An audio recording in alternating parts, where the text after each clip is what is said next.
Former President Trump made his big return to Capitol Hill last week, and Republicans rolled out the red carpet. Trump's visit marked his first stop at the Capitol since the January 6th attack, and his first time as a convicted felon. But that didn't stop Republican lawmakers from lining up to shake hands with Trump, showing a unified front behind the party's presumptive presidential nominee. We have great unity. We have great common sense. A lot of very smart people in this room, and a lot of people that love our country. They love our country beyond just about all else. Meanwhile, President Biden's campaign is seizing on Trump's guilty verdict in his New York hush money case, running a new $50 million ad campaign that targets Trump as a convicted criminal. With just over a week away until the first presidential debate, we are starting to see glimpses of how the debate will play out. It's time to go on the record with the director of data science from Decision Desk HQ, Scott Tranter. Scott, as always, it's great to see you. I want to dive into some new polling from the Des Moines Register that has Trump with a nearly 20-point lead over Biden in Iowa. Now, we know Iowa is obviously a red state, but this is a pretty big gap. Are these numbers a surprise to the Biden campaign and their supporters?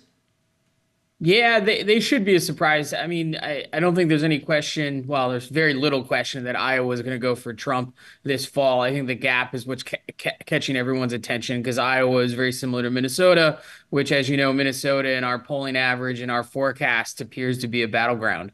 So yeah, no, it's a number to be concerned with. There's a lot of inference there because, again, Iowa's not exactly the state we're doing. They're trying to extrapolate it out to a couple other states, but it is something from a very good pollster that the Biden campaign should be paying attention to.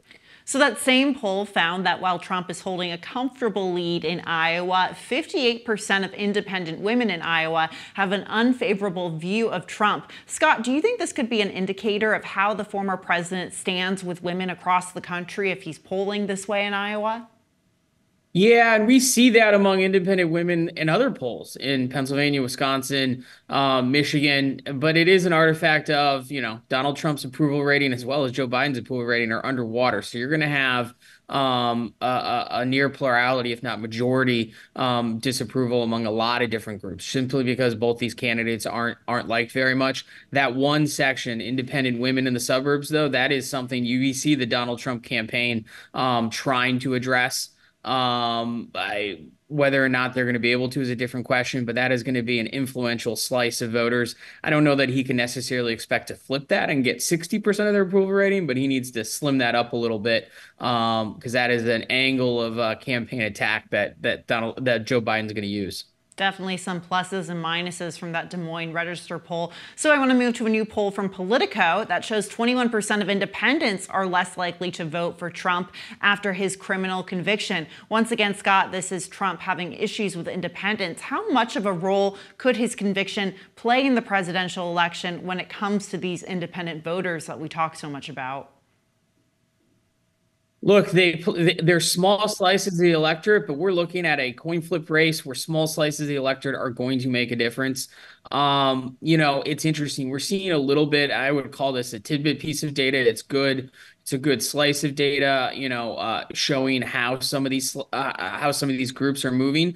But what I would point out is the top lines where people actually say how they're going to vote largely has not moved post-conviction. The only state that's moved a little bit, and it's still well in coin flip territory, is Michigan. Other than that, Pennsylvania and Wisconsin, two key states for both these candidates, have stayed in Donald Trump's column. Now, we'll see what happens after next week's debate, but we're seeing a lot of these things like you're talking about below the surface, but they're not exactly translating to the top line, which is what really matters. So new polling released by USA Today, we're really hitting all the polls today, shows support among Black voters in the critical swing states of Pennsylvania and Michigan for Biden. Support from that group in those states has declined from 2020. How is the Biden campaign addressing these numbers, and could Black voter turnout play a deciding factor on Election Day? Yeah, no, we see the Biden campaign actually, quite a few of their campaign events over the last month have been in African-American venues, and it's outreach they're certainly looking at. Look, we're going to be talking about Pennsylvania, Wisconsin, and Michigan quite a bit over the next few months. And for a Democrat to win those states, for Joe Biden to win those states, he's going to have to get 85 to 90% of the African American vote in some of these urban centers like Milwaukee, Philadelphia, and Detroit. So, just like independent suburban women are going to be important for Donald Trump, the African American vote is going to be important for Joe Biden. So I want to move to a Supreme Court decision from last week. The High Court rejected a challenge to the abortion drug mifepristone, allowing it to stay on the market. The decision was obviously seen as a victory for abortion rights advocates. But Scott, I noticed right after the decision, Vice President Kamala Harris was warning voters to stay in the fight and continuing to call out Trump for what she says is a Trump abortion ban. Do you think this victory from the Supreme Court and similar victories for the abortion rights wing of the Democratic Party could make voters complacent if things are going their way ahead of the election? I don't think so. I think, the abortion as an issue is going to make it on to the ballot in a few states. Obviously the overturning of Roe v. Wade is still in effect despite some of these rulings. So they're going to still have that battle cry. We're getting, they're getting a lot more data about how these states are treating abortion access and differently is impactful to women's health care. There's plenty to rally around, and I think the Democrats are going to certainly make it a campaign issue this fall. And it is a motivating issue for women 18 to 35, especially, which is, again, another demographic the Democrats are going to need to win if they're going to be successful this fall.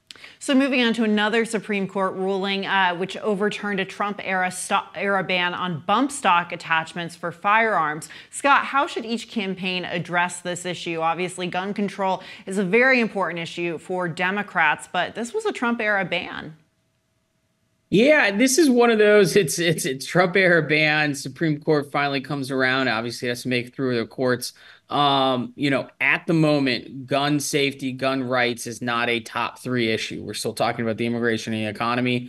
There could be an unfortunate news event that changes that. I don't see this bump stock issue really, extending into the fall. And it's not something either campaign spending a whole lot of time responding to. It's certainly interesting because it was a Donald Trump reversal or a Donald Trump pushed issue in 2018, and now a Donald Trump appointed Supreme Court overturned it. But by and large, I don't see it being an issue this fall unless some unfortunate news event makes this a top thing everyone's talking about.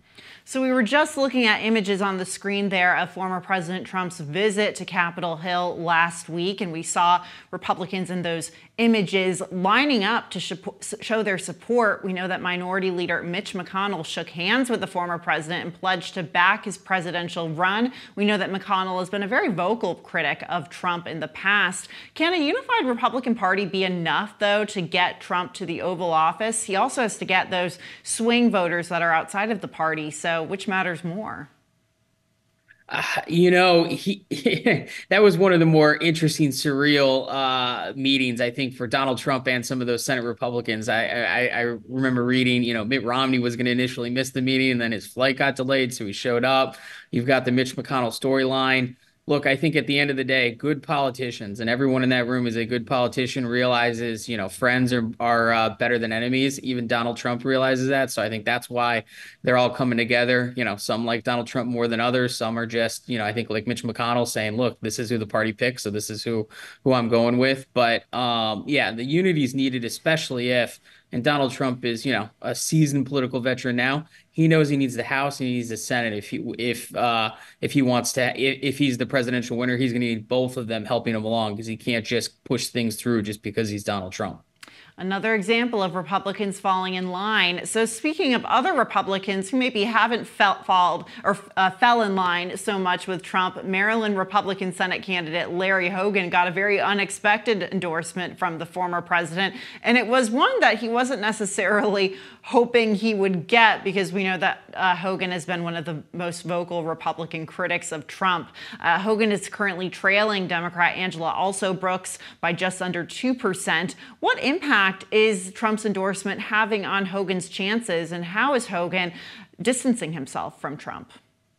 I think we can look to answer that question on how Larry Hogan's campaign responded, right? So that endorsement, that comment came out, and I think within 30, 45 minutes, there was a statement from the Larry Hogan campaign pretty much explicitly saying, well, we're not going to endorse Donald Trump. So that tells you what they think of the endorsement.